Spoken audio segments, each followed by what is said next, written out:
Hey guys, Stephen Bogren here from Pro Physique. Today I want to talk about dieting and the coronavirus.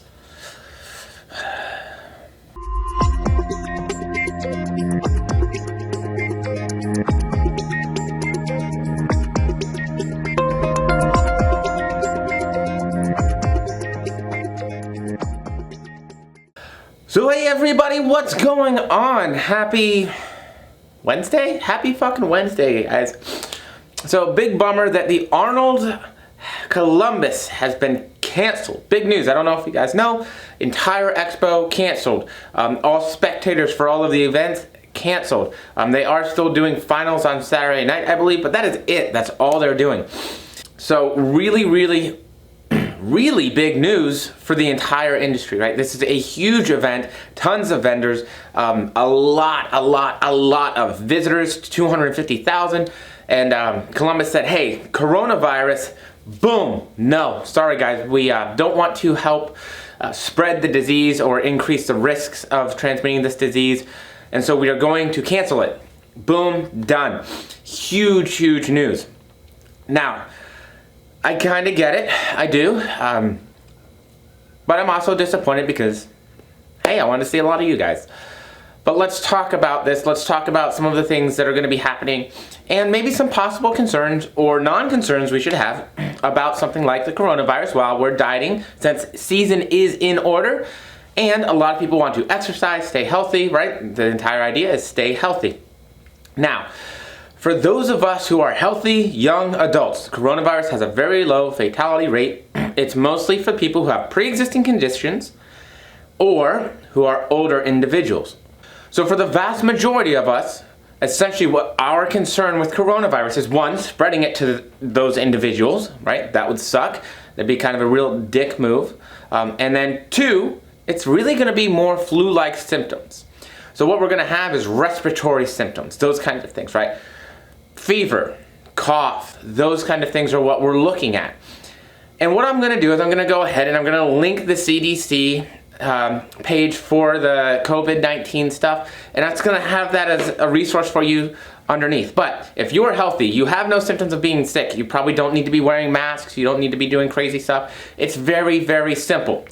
We wanna wash our hands regularly, not be doing all this eye, nose, face touching all the time. And we want to do anything else that we would do to really prevent any other kind of cold and flu season stuff.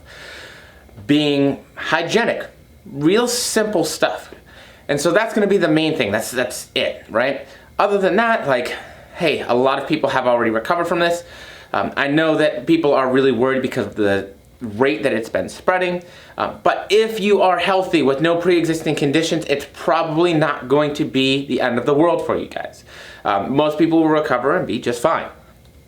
That being said, what about when we are prepping? What about when we're dieting? When we're dieting hard, we're maybe doing a lot of cardio, and some of those other things are happening. And I think that it absolutely makes sense to talk about those things. Because not only do we want to adhere to some guidelines for that, when there's an outbreak of this new scary disease that the media is going crazy over, but we want to kind of be aware of this, just generally speaking anyways, because a lot of this stuff just comes down to pure etiquette and gym etiquette and just being smart and thoughtful of the people around you. So yes, you are going to be more at risk to get sick during a prep, during a hard diet. Why? You're in a calorie deficit. You're doing a lot of work, right? You're lifting hard. You're doing cardio. Like I said, you're not eating as much food. You absolutely can get sick easier. And I myself get sick almost every goddamn time I prep. Fucking bar none. I have yet to have a prep where I didn't get at least an inkling, a little bit, a wee bit of a cold. So it's very important to be aware of that. And why do we need to be aware of that? Because when something is going on like this, we want to take extra precautions, right? So if you are at the end of a prep, chances are you're eating a lot of vegetables, you're getting a lot of micronutrients. However, we preach flexible dieting, which means work stuff in. A lot of people can take that out of context and say, I'm just gonna eat Pop-Tarts and cereal and all that other kind of stuff. And okay, cool. Absolutely. That may get you to still make some progress towards your physique goals, but health might be a different thing. So one thing that we really want to focus on is getting enough micronutrient dense foods so that our body is working at its best. Enough fruits and vegetables, making sure you're supplementing with multivitamins, right? All those kinds of awesome things that keep our immune system as high as it possibly can be. And that's going to be one of the main things that we want to focus on during those times when we're dieting hard and things are feeling shitty. Not only is that going to help us to, one, stave off any kind of infections, right? It's going to help us to do our best to do that. Immune system's strong. It's also going to help us to recover, to make energy better, and do all the other great things that get really tough during prep. We want to be at our best. Now, is our best going to be as good when we're dieting really hard and super low calorie? Probably not, at least not in terms of performance. However, there still can be a best, all things considered. And therefore, being attentive to our micronutrient intakes, to our things like fibrous food sources in terms of carbohydrate sources, and making sure that we have all the nutrients that we need to stay healthy is going to be really important. Now, maybe we need to supplement extra. Remember, there's things like airborne, you can take vitamin C and vitamin D and all these other kind of things, and that can help with your immune system as well. And so maybe you want to focus on some of those things. If you're like me, I'm already, like, based on my blood work, just a wee bit vitamin D deficient. So what do I do during these times? I take just a little bit extra, maybe just a wee bit. And then I understand that if I'm going to have to be out and about and around people, maybe I want to be a little bit more proactive. And then that's when I start utilizing things like maybe an airborne or some other type of immune system support when I know that I'm going to be out and about around other people to try and make sure that I stay healthy. And that's on top of my normal hand washing, my normal sanitary cleanliness, and all the other kind of things that I want to do to make sure that I'm staying, again, not sick. One of the other big things, and I think this is where a lot of us drop off as serious competitors and serious people, is managing the gym time stuff. This one's hard because if we're prepping, we have to get our workouts in, right? Or at the very least, we feel like we have to. We have to get our cardio in. Or again, at the very least, we feel like we have to. We need to be getting leaner. That stage isn't going anywhere. It's not moving. The date's not changing. Like, we gotta fucking make it happen. However, during times like this, when there's a lot of unrest and there's a lot of uncertainty, it probably makes more sense to not go to the gym if you're feeling sick and symptomatic. Don't fucking get other people sick, guys.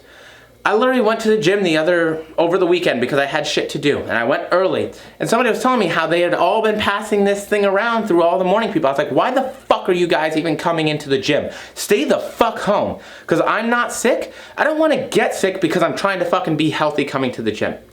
Pet peeve. If you're really sick, maybe don't go to the gym.